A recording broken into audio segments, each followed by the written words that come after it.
Jirtu hordoftoonni maatiiwwan lammiishootuu ani lammiidhaa lammiishootuu birraati. Har'a viidiyoo akkamittiin akka peeji nambarii yookiin immoo fuula dookumentii akkamittiin akka lakkoofsa kennu sin agarsiisuuf as beechuudha. Na hordofaan affeerraa kiyya. Akkuma beekamu yeroo dookumentii adda addaa qopheessinu fakkeenyaaf qorannoo ta'uu danda'a yookiin riisarchi ta'uu danda'a, proposal adda addaa ta'uu danda'a. Peeji nambarii roomaanii fi lakkoofsaan kennuutu nurraa eegama jechuudha dookumentii keenyaa fi garuu namoonni maal godhu yeroo baay'ee peeji nambarii kana roomaan nambarii kanaa fi lakkoofsa kana wal faana kennuu dadhabuurraan kan ka'e yeroo isaanitti qofaatti piriintii godhantu argama. Garuu haaluma salphaatiin maal gochuu hin danda'ama jechuudha. Roomaan nambarii fi lakkoofsaan walirratti dookumentii tokkoof kennuu hin danda'ama jechuudha. Kanaaf har'a akkamittiin akka peeji nambarii yookiin immoo lakkoofsa kana akkamittiin akka dookumentii keenyatti kennu sin agarsiisuudha. Na hordofaan affeerraa kiyya. Kanaaf jalqabaa dookumentii peeji nambariitti kennachuu barbaadan sana banattu. Ani fakkeenyaaf dookumentii tokko nan qabaa. Dookumentii kiyyaan banadha. Kun akkuma argitanii dookumentiin kun riisarchiidha yookiin qorannoo afaan Oromootiin barreeffamedha. Kun asiitii axareera kan jedhu jira yookiin abstract isa jennu sana jechuudha afaan Ingiliffaatiin. Sanaan booda galanni hin jira yookiin acknowledgementiin hin jira. Asiitii abbreviation hin jira. Asiitii table of content yookiin baafanni hin jira. Boqonnaa tokko kan jedhu jira jechuudha. Kanaafuu maal goona jechuudha boqonnaa tokko irraa kaasnee lakkoofsa 1 2 3 4 5 jennee kennuu qabna. Boqonnaa tokko ol immoo haga eessaatti haga dhufee title page-itti immoo maaltu kennamuu qaba jechuudha. Roomaan nambarii kennuu qabna jechuudha. Kunoo isheen kun title page-dha. Title page-itti page-in hin kennamu yookiin page nambariin hin kennamu. Kanaaf axareeraa kanarraa kaasnee roomaan nambar 1 jennee kennuu qabna.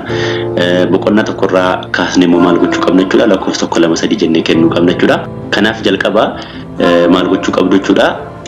Lakkoofsa bakka boqonnaa tokko dhuftanii yookiin chapter 1 yookiin immoo bakka lakkoofsa kennuu barbaadan bira dhuftu jechuudha jalqaba. As dhufeetaniini asirraa kaasee peejii kanarraa kaaseetaniini 1 2 3 jedhee kennuu yoo barbaade barreeffama isaa fuuldura isaarratti kilik gootu jalqaba. Erga kilik gootanii booda maal gootu as dhuftaniiti layout kan jettu jirti irra keessaati jechuudha. Meenuu irra keessa layout kan jettu jirti. Layout itti buutu. Sanaan booda kunoo break kan jedhu jira. Layout jala break kan jedhu jira. Break kan jedhu kanarratti cuqaastu. Sanaan booda maal jedha next page kan jedhu jira. Ishee irratti cuqaastu jechuudha. Sanaan booda maal godha jechuudha peejii haaraa tokko break nu godha jechuudha. Yookiin immoo peejii blank page tokko nu uumeera jechuudha. Kunoo kanaaf kana gidduutti jechuudha. Kunoo blank page jedhamni kunoo inni argitan kuni. Sanaan booda erga blank page kun uumame yeroo tokko yeroo asiitii as click goone layout jennee gaafa break jennee next page jennu yeroo inni itti create nu godhetu jira. Kanaaf haganni page qullaa kana create ni godhutti yookiin break ni godhutti dirqama asirraan karaa layout dhuftanii break jettanii next page jechuu qabdu jechuudha.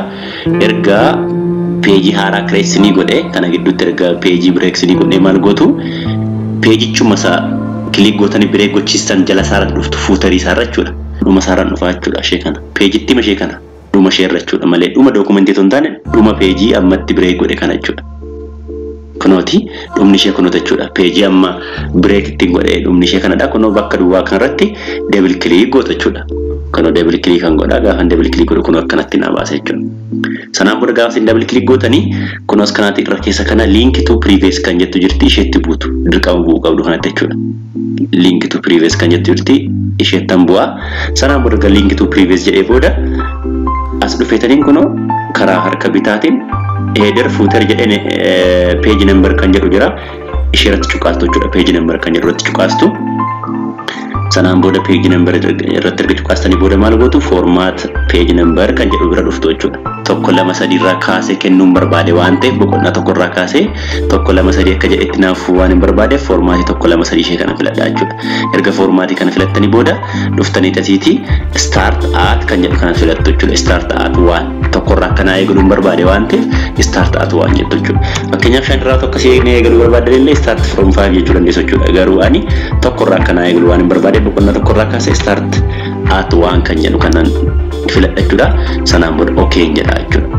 Ergan okay jedhee booda dhufee maalan godha ergan formaati isaa sirreesse duubatti deebi'een dhumammaa kana page numberii keessaniitaniini page numberii kana itti kennadha jechuudha. Kun as kanaati top of a page jira kana jechuun page number keenya irra keessa kennu dandeenya kun bifa kanaani garuu kuni filatamaa miti page numbering kan kennamu yeroo baay'ee jala dokumentiitti waan ta'eef ishee bottom of the page jettu kana filattu sanaan booda yeroo baay'ee baratamaan kan lammaffaarra jirtuu fi kan sadaffaarra jirtu kanadha anaan yeroo baay'ee kan gidduutti kennitu kan natti tola waan ta'eef ishee lammaffaa kana filadhame kuno walakkeessa dokumentii kanaatti tokko jedhee kenne jechuudha sanaan booda galakkoofsa kana kenne bakka footerii kana alatti double click gootanii yookiin immoo kanaatti kuno close header and footer kan jedhu kanatti buutaniiti cuftachuudha sanaan booda erga sana cuftanii kuno check goonume kuno page number 1 in jira kanaatti lakkoofsa tokko jira inni xaanu lamni dirqama jedhachuu qabaachuu agar harkisnee dhufnee ilaalame kuno asirraa lama sadii jedheetti fufeera jechuudha kuno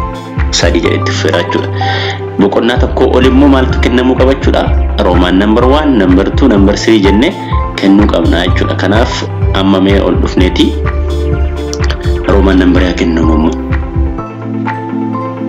kuno isheen kun akkuma isiniin jedhee title page dha title page itti page numbering kennamu kanaaf as dhufneeti axareeraa yookiin abstract kan jettu kanarraa kaasneeti Roman number kennachuu barbaanne kuno as kana dhufeetaniini axareeraa fuuldurattan okay jedha jechuudha erga axareeraa fuulduratti okay jedhee akkuma sila goone sana layout keesseenna jechuudha layout seenna sanaan booda break kan jettu jirti break itti cuqaastu sanaan booda next page kan jedhu jira isheetti buutu akkuma sila sana maannu godheera jechuudha page qullaa tokko create nu godheera jechuudha erga sana create nu godhe maal goona kuno page maaxareeraa jennee amma click goone page break goone kanarra dhufneeti dhuma share gad harkisnee dhufneeti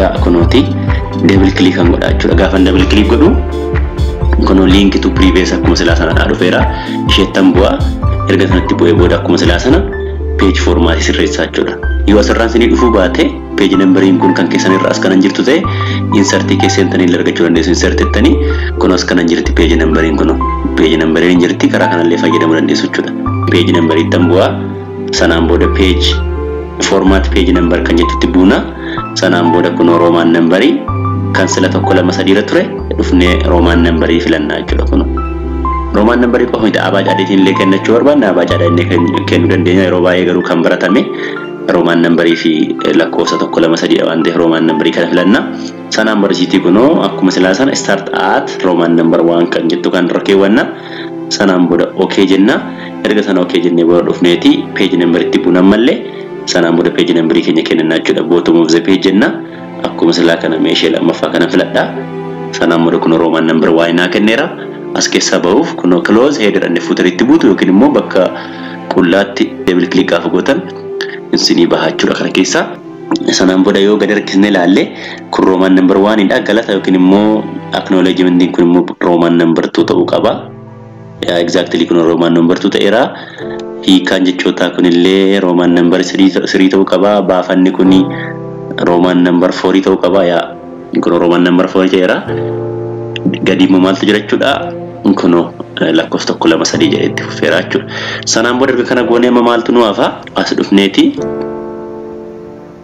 page sila break goone sana page qullaa sana yookiin page duwwaa sana irraa cut goone irraa balleessuu qabna jechuudha kuno tokko as haxareeraa fi title page gidduu injira waan ta'eef isa bira dhufneeti maal goona as dhufneeti kuno irratti click gooneeti waama ta'e barreetanii callisanii waa ta'e barreetanii sanaan booda select gootanii waan mistul barreetanii select gootanii sanaan booda kuno cut kan jettu jirti kunoos kana yookiin immoo control plus x jechuudha control plus x yookiin immoo cut kan jettu kuno bakka home keessa jirti isheetti buutu kuno sanaan booda cut sinii godha jechuudha page qullaa sana yookiin page duwwaa sana page qullaa yookiin page duwwaa jiru gidduu akkuma kana dakallee dhuftaniiti kuno boqonnaa tokko dura kan jiru kana page kuno page ishee qullaa kana ishee duwwaa kana ishee kan lekkat goone keessa baasuu qabna jechuudha kanallee akkuma sala sana maal gootu bakka duwwaaratti click gootaniiti sanaan booda waan ta'e waan isin tole barreetanii sanaan booda ishee sana select godhataniiti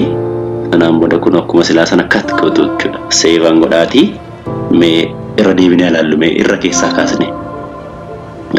kaasne ilaallume kunooti kun title page kiyyadha itti aansee kuno title page kiyya page numbering qabu axareeraa yookiin abstractive kuno page number 1 Roman number 1 kennineerra galataaf page number 2 kennineerra kunooti hiikkaa jechootaaf page Roman number 3 kennameera baafata Roman number 4 kennameera sanaan booda kuno boqonnaa tokkoof immoo maaltu kenname jechuudha lakkoofsa tokko kenname lakkoofsi lamni jira akkas jedhee itti fufachuudha kanaaf kuno haala kanaan haaluma salphaatiin otoo hin rakkatiin page numberii dokumentii keenyaaf yookiin research keenyaaf yookiin qorannoo keenyaaf akkanatti kennachuu ni dandeenya jechuudha. Titoriin har'aa kana fakkaata waan dhaggeeffataniif guddaa galatooma warreen YouTube channel kanaaf haarawaa taatan lammishoota bii kana subscribe gootanii miseensa akka taatan jechuun barbaada yoo miseensa taatan yoo subscribe gootan viidiyoon lammishoota biratti gadhiifamu dursee isin qaqqaba jechuudha galatooma yeroo gaarii qabaadha.